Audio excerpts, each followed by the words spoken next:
Brought to you by TechnoSpark 20 series smartphones. I'm superhuman. नमस्कार, मी साहिल जोशी. मुंबई तकवर आपलं स्वागत आहे. सुप्रीम कोर्टामध्ये जी पिटिशन सुरू होती की इलेक्शन कमिशन कडनं पूर्ण डेटा दिला जात नाहीये, त्या संदर्भात सुप्रीम कोर्टाने सध्या तरी इंटरव्ह्यू करायला नकार दिलाय. पण इलेक्शन कमिशनचं म्हणणं आहे की जर ऍब्सोल्यूट डेटा हा लोकांसमोर ठेवला तर मात्र त्याचा गैरवापर केला जाऊ शकतो आणि इलेक्शन कमिशन कडनं डेटा मिळायला उशीर का होतोय, या सगळ्या गोष्टींबद्दल आपल्याला चर्चा करायची. आणि चर्चा करण्यासाठी आपल्या बरोबर माजी मुख्य निवडणूक आयुक्त SY कुरैशी जी है. कुरैशी सर, आपका बहुत बहुत शुक्रिया कि आप हमारे साथ ज्वाइन हो रहे. इससे पहले भी कई इंपॉर्टेंट मुद्दों पर, क्योंकि पिछले 2 साल में महाराष्ट्र में इलेक्शन कमीशन की काफी चर्चाएं हुई, जिसके वजह तब तब हमने आपसे रूबरू हमने किया हुआ है. लेकिन इस बार का मामला थोड़ा अलग है. दरअसल पूरे देश में 5 फेज के चुनाव खत्म हो चुके हैं और उसके बाद जो वोटिंग के नंबर्स हैं उसको लेकर कई सवाल उठाए जा रहे हैं. सबसे पहला सवाल तो ये उठाया जा रहा है कि नंबर्स 6 या 7 दिन के बाद नए सिरे से पेश किए जा रहे हैं, नंबर थोड़े ज्यादा आ रहे हैं. ये किस वजह से हो रहा है? और सबसे पहली बात तो इलेक्शन कमीशन जो सुप्रीम कोर्ट को कह रही है कि हम एब्सोल्यूट नंबर्स नहीं दे सकते क्योंकि उसका मिसयूज किया जा सकता है, इसका क्या मतलब हो सकता है? देखिए, ये नंबर्स वाले जो डिबेट चल रही है, ये तो मैंने पहली बार ही देखी है. पहली बार तो नहीं, एक्चुअली नॉट पहली बार, दूसरी बार, क्योंकि 2019 में भी ये डेटा जो है कई महीने, ये कहा गया था कि इसमें कई महीने लगते हैं. मुझे तो समझ नहीं आता कि ये कंट्रोवर्सी और डिबेट है क्या. जो मैं समझता हूँ, मेरी एक लिमिटेड जो समझ है उसके मुताबिक तो ये सब रियल टाइम डेटा होता है. और जो मैं आपको और आपके व्यूअर्स को समझाना चाहूंगा कि जब आप पोलिंग स्टेशन में वोट देने जाते हैं तो वहां पे एक प्रिजाइडिंग ऑफिसर के पास एक फॉर्म 17A होता है, जो हाजिरी रजिस्टर की तरह होता है कि भाई आशा उषा प्रेजेंट सर, वो उस तरह करने के लिए. तो एक रजिस्टर की तरह एक फॉर्म 17A होता है, जिसमें आप अगर सबसे पहले वोटर हैं तो आपका नाम लिख दिया जाएगा, नंबर 1 साहिल जोशी, और आपके कार्ड नंबर ये है. उसके बाद मैं गया तो नंबर 2 SY कुरैशी. तो जैसे जैसे वोटर आता रहता है, 250 वोटर आ गए, 325 हो गए, तो वो नंबर लिख के उनका नाम लिख दिया जाता है. सामने जो पोलिंग एजेंट बैठे हुए वो भी लिखते रहते हैं. यानी किसी भी मिनट कोई अफसर जाके पूछे कि भाई अब तक कितने वोट पड़े हैं, तो वो उसी वक्त आखिरी लाइन देख के बताएगा कि साहब 352 वोट पड़े. तो ये तो रियल टाइम डेटा है. और हर 2 घंटे में ये डेटा इलेक्शन कमीशन, ये प्रिजाइडिंग ऑफिसर इलेक्शन कमीशन को टेलीफोन के जरिए व्हाट्सएप करती है और साथ साथ मीडिया को देती है. तो हर 2 घंटे का डेटा इलेक्शन कमीशन और स्टेट CEO ये जनता से शेयर करते हैं. तो ये लाइव डेटा हुआ. अब रनिंग डेटा तो लाइव हो गया. At the end of the day 650 vote पड़े, समझिए. तो फॉर्म 17C जो है वो उसकी समरी है. फॉर्म 17C में क्या लिखा हुआ है कि आज इस बूथ में कुल कितने वोट पड़े. भाई 652 वोट पड़े. 652 वोट 17A से आपने निकाल के उसमें हमने डाल दिया कि 652 वोट पड़े. ठीक है. तो ये तो एक्चुअल डेटा है. और 17C जो है वो बूथ को बंद करने से पहले प्रिजाइडिंग ऑफिसर फाइनल करेगा, साइन करेगा, उसके ऊपर पोलिंग एजेंट्स के दस्तखत लेगा, और ये करने के बाद उन पोलिंग एजेंट को एक एक कॉपी दे देगा. तो ये तो पब्लिक डेटा हो गया, पब्लिक फोरम में चला गया, रियल टाइम था इसमें. और ये डेटा मशीन के अंदर बंद है. मशीन का की जो सिक्योरिटी है उसको समझने की भी जरूरत है कि जब पोल खत्म होता है तो उसमें आखिरी वोट के इसमें कितने वोट पड़े हुए वो मशीन अपने स्क्रीन पे दिखा देती है कि 652 वोट पड़े हैं. वो लोगों को दिखा के भैया देखो, इस मशीन भी यही बोल रही है जो आपका फॉर्म 17A और 17C बोल रहे हैं, 652 वोट. इसको हम सील करते हैं. 2 तो इनकी इंटरनल सील होती हैं मशीन के अंदर, और एक सील जो आउटसाइड पेपर सील है जो इसकी चारों तरफ लगाई जाती है.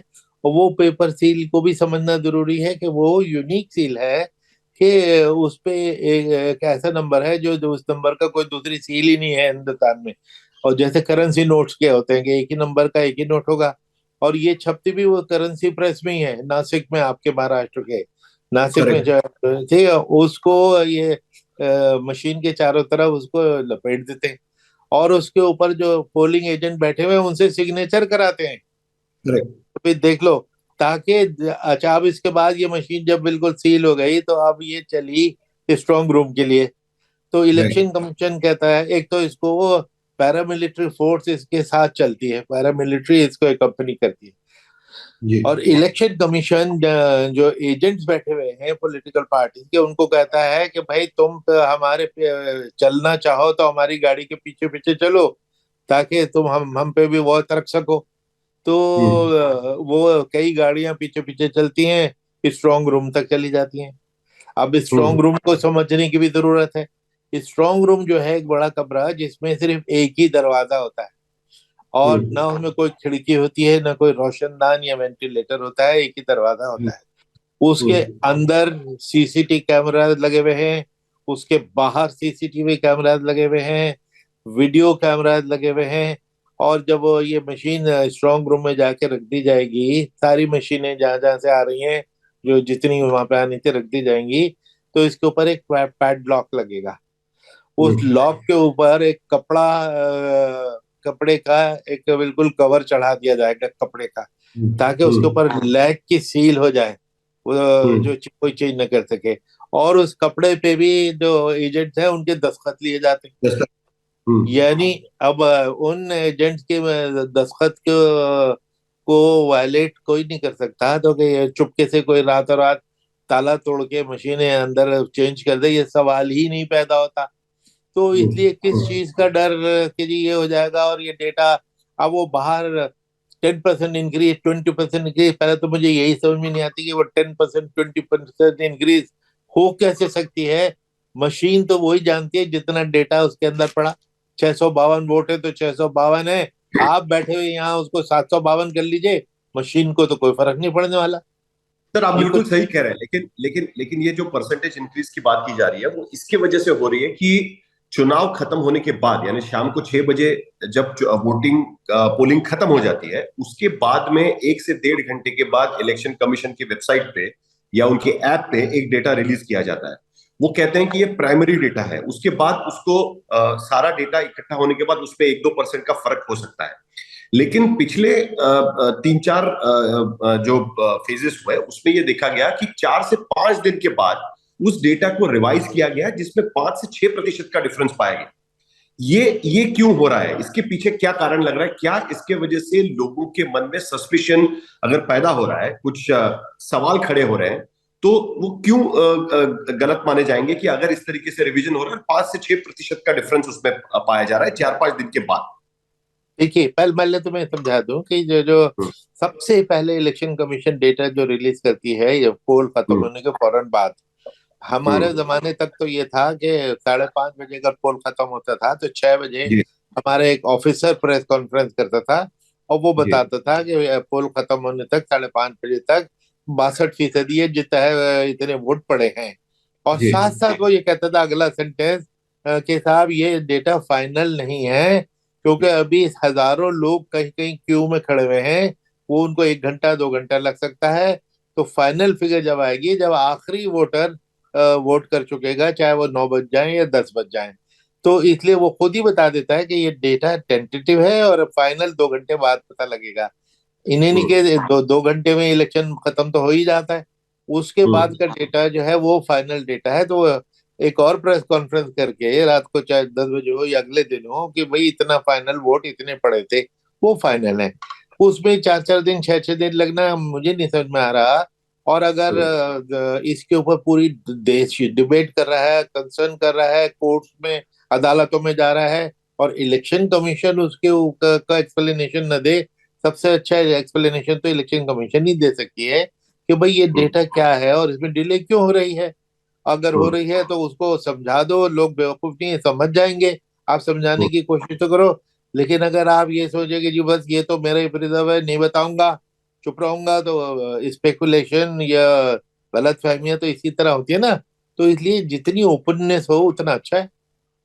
सर और एक चीज इस पे पूछी गई कि आमतौर पर 2019 तक खास करके हमने ये देखा था कि जितने वोट्स पोल हुए हैं उसका एब्सोल्यूट डेटा ये रिलीज किया जाता था इलेक्शन कमीशन के जरिए, और जब आपका रिवाइज डेटा आ जाता था उसके साथ में एब्सोल्यूट नंबर्स भी आप रिलीज करते थे। इस बार परसेंटेज में बताया जा रहा है कि कितना परसेंट वोट हुआ है, यानी हाँ। इसी कॉन्स्टिट्यूंसी कितना परसेंट वोट हुआ है, या रिवाइज होने के बाद भी परसेंटेज के जरिए बताया जा रहा है। तो उसको लेकर सवाल उठाया जा रहा है, पिटिशन किया गया, पूछा गया कि भाई 17C आप पब्लिक क्यों नहीं कर रहे हो, जिसमें एब्सोल्यूट नंबर्स दिखाई देंगे, पता चलेगा कि कितने नंबर्स में, यानी किसी कॉन्स्टिट्यूंसी में क्या क्या 12 लाख लोगों ने वोट किया है कि नहीं किया है, बजाय इसके कि 48% या 50% या 52% के पता चले।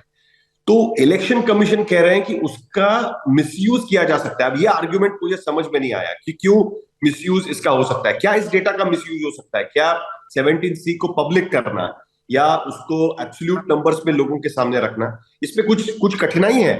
क्या अब तक कभी कठिनाई महसूस हुई है? नहीं नहीं, मुझे भी कुछ समझ में नहीं आ रहा है कि उससे क्या मिसयूज हो सकता है। और सेकेंडली, जो डेटा क्रिएट हुआ रियल टाइम, वो तो जी एब्सोल्यूट नंबर्स में क्रिएट हुआ ना। जैसे मैंने जी, बताया कि मैं at the end of the day machine में 652 वोट पड़े। ये परसेंटेज करेक्ट तो कुछ भी नहीं है, ये तो एब्सोल्यूट नंबर है। तो करेक्ट एब्सोल्यूट नंबर तो पहले पैदा हुआ। करेक्ट। उसके परसेंटेज उसको करना कि तो उसमें तो उस बूथ में टोटल 1100 वोट थे, उसमें से 652 कितने परसेंट बने, वो कैलकुलेशन की बात है, उसमें टाइम लगता है। एब्सोल्यूट नंबर तो सबसे पहले निकल के आते हैं। तो वही तो वही नंबर है, वही 17C में बंद है, और 17C में भी बंद है और मशीन में बंद है। और वो मशीन में जो फिगर है वो फाइनल फिगर है। बाहर आप कुछ भी बोलते जाइए, इतने परसेंट उतने परसेंट इतना absolute number, to my mind ये सब किसी का वैल्यू का नहीं है। वैल्यू हम्म है कि मशीन में कितना वोट है, और वो सील्ड है।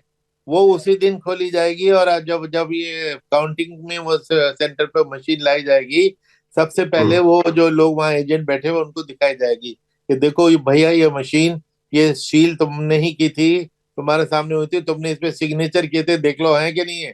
हाँ, वो कहेगा हम्म जी हाँ, सब मौजूद है। इस मशीन का ये नंबर है, आपके पास लिखवाया गया था, हाँ जी ये नंबर है। इसमें छह सौ हम्म बावन वोट पड़े थे, ये हाँ जी ये बात ठीक कह रहा है।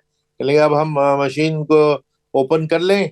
तो उसके बाद सील तोड़ के फिर मशीन चालू की जाती है। नहीं, ओपन बटन जब उसको करते हैं, अब वो मशीन अपने आप बोलना शुरू करती है। स्क्रीन पे हम्म उसका आता है कि मेरा ये नंबर है। तो वो नंबर हम्म फिर क्रॉस चेक हो गया, डबल चेक हो गया, मेरे अंदर 652 वोट पड़े हुए हैं, ये चीज फिर डबल चेक हो गई। उसके हम्म बाद जो इंफॉर्मेशन है वो आपके पास नहीं है, वो इस मशीन के पास है। कैंडिडेट वन को कितने वोट मिले, वो अच्छा, वो किसी कैंडिडेट का नाम नहीं जानता, किसी पार्टी के नाम नहीं जानती वो मशीन। वो सिर्फ कैंडिडेट 1 2 3 4 10 जितने भी हैं, तो कैंडिडेट वन इतने वोट, कैंडिडेट टू इतने वोट, सिर्फ वो बताता है कि, और लोग ये लिखते रहते हैं, अपने साथ साथ लिखते रहते हैं। हम्म फिर उसके बाद टोटल के भाई सबसे ज्यादा किसके आए। तो ये 14 मशीनों का एक राउंड होता है, और ये राउंड का रिजल्ट उसी वक्त, उसी राउंड खत्म होते ही फौरन डिक्लेयर कर दिया जाता है। और पोलिंग एजेंट से उस पर दस्तखत लिए जाते हैं कि हम पहले पहला राउंड हमारे सामने हुआ, ठीक हुआ, इसमें फला आदमी के इतने वोट पड़ रहे हैं, इसमें इतने हैं, और हम उसको सर्टिफाई करते हैं। तो अब अगर 20 राउंड है, 21 राउंड है, और 20 हर राउंड साथ साथ पब्लिक हो रहा है, मीडिया को हम्म। इलेक्शन कमीशन तक 3 मिनट लेट बाद आता है। पहुंचेगा। 3 मिनट हम्म बाद पहुंचेगा आपके पास, पहले आपको तो ऑन द स्पॉट दे दिया गया है ना। हम्म तो जो चीज इतनी पब्लिक हो रही है, तो उसके बाद अब 20 राउंड तक तो ठीक चला, और आपने सर्टिफाई किया कि सारे राउंड का रिजल्ट ठीक है। 21वें राउंड में आके झगड़ा करने लग जाए कि जी ये तो सारा गड़बड़ है, वो कैसे हो यही सकता है। यही बात सवाल उठाया जा रहा है कि एब्सोल्यूट नंबर्स डिक्लेयर करने में इलेक्शन कमीशन को परेशानी क्या है आखिरकार? ये गुड क्या क्वेश्चन आपको मुझे। लगता है कि कोई परेशानी नहीं होनी चाहिए, और अगर नहीं है तो इलेक्शन कमीशन के इस कंडक्ट के वजह से एक सस्पिशियस माहौल इलेक्शन कमीशन के खिलाफ खड़ा होगा, ऐसा नहीं लगता आपको? बिल्कुल, मैं आपकी बात से सहमत हूँ कि इसमें क्या आपत्ति है, मुझे नहीं समझ में आती। हो सकता है अभी ये ऐसा इलेक्शन कमीशन बहुत ब्राइट लोग होते हैं, बड़े एक्सपीरियंस के लोग होते हैं, इनका कोई बहुत ही ब्राइट आइडिया होगा जो हम पुराने ओल्ड फैशन लोगों को नहीं समझ में आता होगा, हमें तो नहीं समझ में आ रहा कि ये डेटा छुपाने से क्या गड़बड़ हो जाएगी, क्या मिसचिफ हो जाएगा। कोई मिसचिफ को मैं कहता हूँ कि ये जो इसमें 10% बढ़ा के दिखा दिया जाए, इससे भी कोई मिसचिफ नहीं हो रहा। The real data is in the machine, और मशीन की सिक्योरिटी की गारंटी इंपॉर्टेंट है। जो मैं आपको सर्टिफाई कर रहा हूँ कि वो मशीन मैनिपुलेट हो ही नहीं सकती, क्योंकि वो 24 घंटे पैरामिलिट्री की वॉच और सीसीटीवी और वीडियो कैमरा एंड कैंडिडेट के एजेंट उसके बाहर चारपाई लगा के सोते हैं 2 महीने तक। वो इसलिए कोई जादूगर ही उस मशीन में 652 को 752 कर देगा, कैसे हो सकता है? तो इसलिए, लेकिन जैसा आपने कहा कि ये इस चीज को क्लैरिफाई, जैसे मैं आपको क्लैरिफाई कर रहा हूँ, इलेक्शन कमीशन इसको खुद क्लैरिफाई करे तो उसकी वैल्यू ज्यादा है। मैं कौन हूं? मैं तो एक रिटायर्ड सिटीजन हूँ, ठीक है। लेकिन ये इलेक्शन कमीशन अगर शुरू में ही बताए, क्योंकि जिस रफ्तार से डिस्ट्रस्ट और शक व शुबा फैल रहा है, ये कोई इलेक्शन की और इलेक्शन कमीशन की क्रेडिबिलिटी के लिए कोई अच्छी चीज तो नहीं है। आखिर में सर, देश में वन नेशन वन इलेक्शन की बात की जा रही है, और ऐसे में अगर एक ही इलेक्शन में डेटा को लेकर इतने सवाल उठ रहे हैं, कल 3-3 इलेक्शंस साथ में करने की बात होगी, तब तो इसको लेकर ज्यादा सवाल उठ सकते हैं। तो ऐसे में थोड़ा सा इलेक्शन कमीशन को भी इसके बारे में सोचना होगा आगे चलकर, क्योंकि अभी चीजें बदल गई है। पहले जैसा हर चीज लिख कर नहीं होती, अभी डिजिटल का जमाना है, डेटा का जमाना है। ऐसे में चीजें बदल गई है, तो इलेक्शन कमीशन को भी इसके बारे में कुछ सोचकर अपना रवैया बदलना होगा। नहीं, इलेक्शन कमीशन, ये हम क्यों प्रिज्यूम करेंगे इलेक्शन कमिश्नर कुछ सोच नहीं रहा है? इलेक्शन कमिश्नर तो वो बहुत कुछ सोच रहा है जो आप सोच नहीं सकते, वो सोच रहा है, और बहुत आगे की सोच रहा है, जरूर सोच रहा होगा। तो इसलिए उस पर स्पेकुलेट करने का क्या फायदा? ठीक है सर, बहुत बहुत शुक्रिया सर, आपने हमसे बात की इसके लिए, और आपने ये पूरी प्रोसेस हमें समझाई, इसके लिए आपका बहुत बहुत धन्यवाद।